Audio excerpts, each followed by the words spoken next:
In this video series, I'm going to try to demonstrate why I think that the Conservative Party is not your friend, and why I believe that they are actively working against the interests of the British people.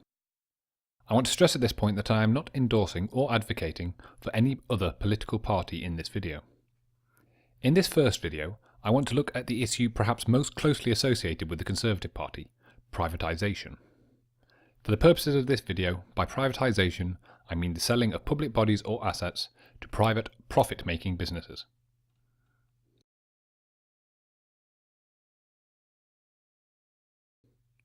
The Tories committed themselves to a policy of denationalisation as a response to the Edward Heath government being brought down by the 1974 coal strike.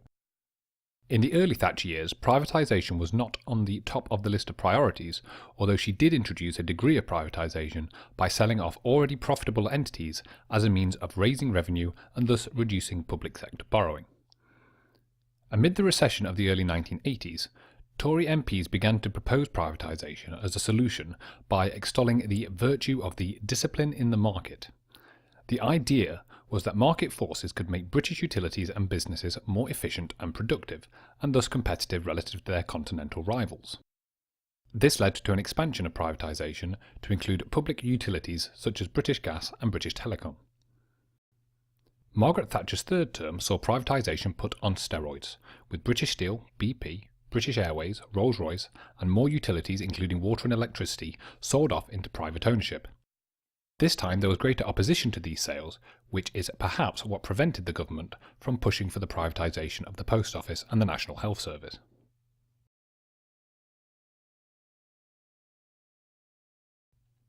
Michael Heseltine challenged Margaret Thatcher for the leadership of the Conservative Party in 1990, leading to her resignation, and the ensuing contest resulted in John Major as the new leader of the party and Britain's new Prime Minister.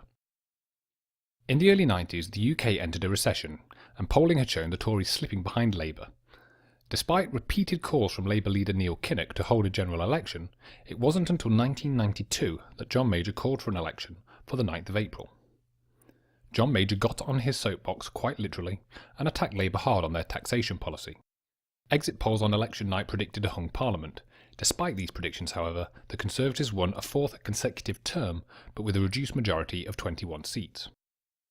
Despite being in a much weaker position, John Major's government held faithful to the neoliberal positions established under Thatcher and pushed ahead with further privatisation. After inflicting a second defeat on the miners, the government proceeded to sell off British coal and the energy producers, Powergen and National Power, along with British Rail. The attempt to sell the Post Office was abandoned due to public opposition.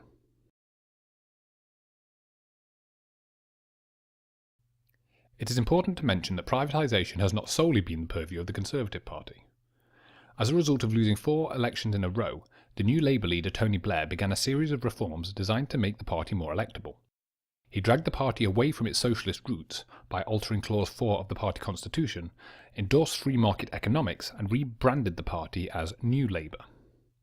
The reforms did prove to be a success, and in 1997 the Tories finally lost power, and New Labour swept a victory with a majority of 179 seats, and Tony Blair became the new Prime Minister. Despite making political capital over the unpopularity of privatisation, Labour had only pledged to halt the sell-off of air traffic control, and even this minor commitment was betrayed.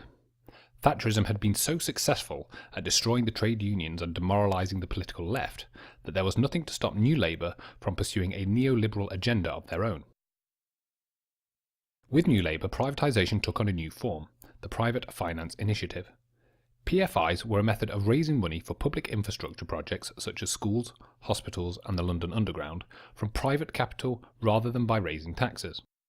PFIs were essentially a buy now pay later deal, and as of 2015 the UK owed more than £222 billion to banks and businesses as a result of these projects. Although New Labour did not engage in the mass sell-off of public entities seen under Margaret Thatcher and John Major, and although PFIs were proving to be unpopular, Labour nevertheless based much of their 2001 re-election bid on PFI-backed infrastructure. The calculation was that although PFIs were unpopular, victory in the election would serve to demonstrate that there was no other option, even with the high cost of PFIs leading to a financial crisis in the NHS.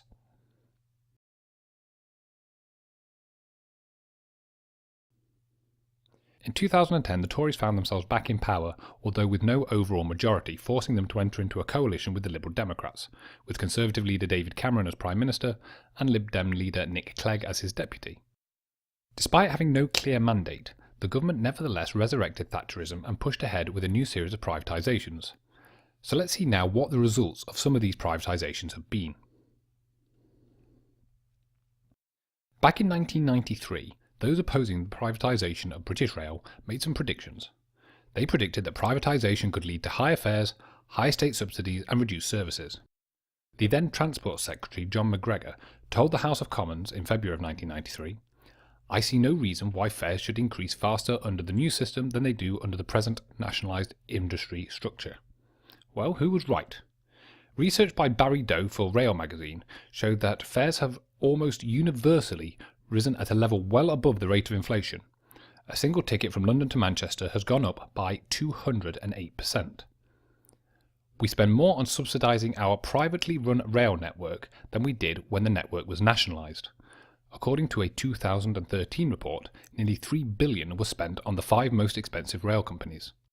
And in case you think that this would probably still have been the case if the railways had remained nationalised, then one need look no further than East Coast Rail.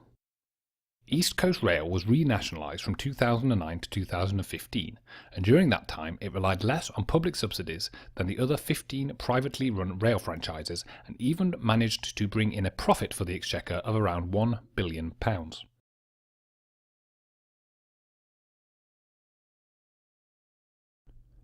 The Tories had had their sights set on the privatisation of Royal Mail for many years, and in 2013 that dream finally came true. After collecting together a group of advisors from the big banks and financial institutions, and after spending around £12.7 million on privatisation fees, the government set a sale price of £3.30 per share. To many pundits this seemed like a massive undervaluation.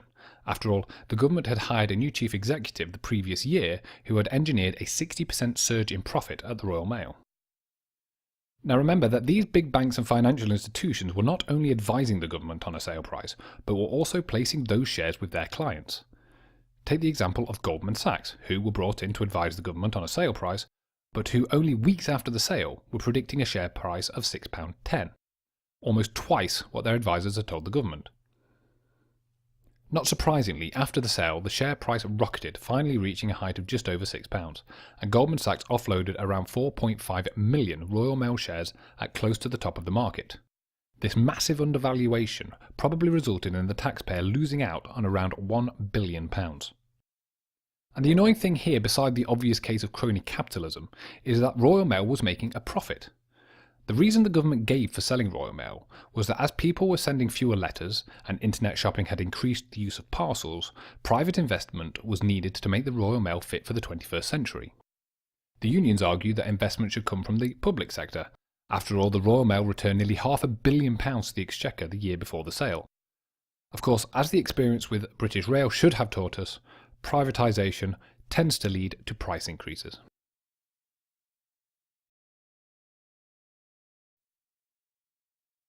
The UK opened up Europe's first privately run prison, HMP Wolds, in 1992. Since then, an additional 13 have been opened. Like most of its bad ideas, the Tories imported the idea of private prisons from the United States, after the Home Affairs Select Committee visited prisons run by the Correction Corporation of America back in 1986. They were told about how private prisons in the United States improved standards and delivered value for money. Unfortunately, the committee neglected to fact-check these claims, but still recommended that the government follow a similar model. The government of John Major would later announce that all new prisons would be built and run by private companies. When Labour was in opposition in the early 90s, they opposed private prisons on a matter of principle. John Prescott promised, "Labour will take back private prisons into public ownership. It is the only safe way forward."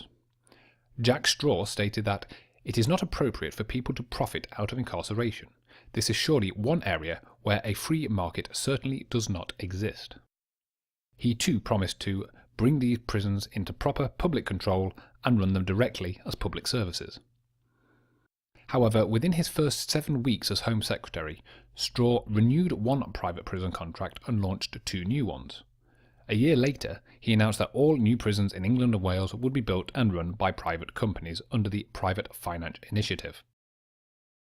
Now, one of the major criticisms of private prisons is that there is a financial incentive to lock people up and keep them in for longer. In 2009, for example, 2 judges in Pennsylvania were convicted of jailing some 2,000 children in exchange for bribes from prison companies. Now, I'm not suggesting that the same type of corruption could or would happen in the UK, but what we do know is that our inmate population is rising much faster than in France and Germany. As of 2009, France had 96 inmates per 100,000 people, an increase of 14% since 1992. Germany had 89 prisoners per 100,000, a 25% increase on 1992, but 9% less than in 2001. But the UK now looks up around 151 out of every 100,000 inhabitants, a 73% increase on 1992 and 20% more than in 2001. The financial incentives also lead to fewer prison officers. In 2010, there was 1 officer to every 3.03 inmates in state-run prisons, but only 1 officer to every 3.78 inmates in private prisons. The security firm G4S operates 5 prisons in the UK. You may remember them as the company that won the £240 million contract to provide security during the London Olympics and then failed to provide enough staff. Well, they recently lost control of Birmingham Prison, leading to the worst prison riots in almost 30 years. This despite warnings that such a thing could occur at Birmingham because of a lack of staff. As of 2013, there was a higher proportion of inmates in British private prisons than there are even in the United States. We had more than 1 in 8 of our inmates in private prisons. In the United States, it's less than 1 in 10. The Prison Reform Trust estimated that up to a quarter of the entire inmate population of England and Wales would be incarcerated by the private sector by 2014. And I think these paragraphs are telling. We are also now approaching large-scale privatisation of policing, with 2 of England's biggest police forces, West Midlands and Surrey, inviting tenders for a contract which will allow private companies to investigate crime, detain suspects and patrol the streets. At £1.5 billion over 7 years, the deal makes the previous £200 million contract between G4S and Lincolnshire Police to run a police station look like chicken feed. Probation too has also experienced the imposition of a market-driven environment. When a private company like G4S advertises for probation officers, it is clear that a sea change is occurring within the justice system. Probation, notwithstanding its long history of embracing the rehabilitative ideal, amounts to a business worth some £820 billion each year, with 233,000 people subject to supervision by probation staff, either on probation or parole. There is the potential for a significant profit.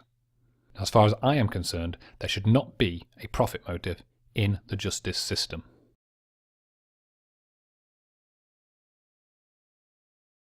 In the late 1980s, the only privatised sectors of the NHS were mental health services and a small element of surgery and pathology. Fast forward to 2013 and this has grown dramatically. This year saw the government sell off the state-owned NHS plasma supplier to US private equity firm Bain Capital, owned by the 2012 US presidential candidate Mitt Romney. In 2015, whistleblowers leaked documents showing plans for a £1.2 billion privatisation of cancer and end-of-life care. Private involvement in the NHS rose rapidly following the 2012 Health and Social Care Act. The Act removed responsibility for the health of citizens from the Health Secretary. It abolished primary care trusts and strategic health authorities and handed funding to clinical commissioning groups, partly run by GPs in England, but a major source of access for private service providers. So as I've already stated, in 1989 only some mental health, surgical and pathology services were run by private companies. But after the introduction of the HSC Act, the list expanded to include GP surgeries and out-of-hours services, urgent care and minor injury units, diagnostic services including imaging, maternity care, elective non-emergency surgery, community nursing, and a range of other community services such as physiotherapy, ambulance services, and prison health. Private companies also became involved in running entire hospitals, including A&E departments. This has meant that between April 2010 and April 2015, 86% of contracts for pharmacy services, 83% of contracts for patient transport services, 76% of diagnostic services, 69% of GP and out-of-hour services, 45% of community health services, and 25% of mental health services were awarded to non-NHS providers. And remember, private companies are doing this for profit. Along with privatisations, there have also been cuts. These include the closure of 21% of the NHS walk-in centres, funding and staff cuts to cancer care, and cutting the overall health budget by redefining and reducing the scope of the services provided by NHS England.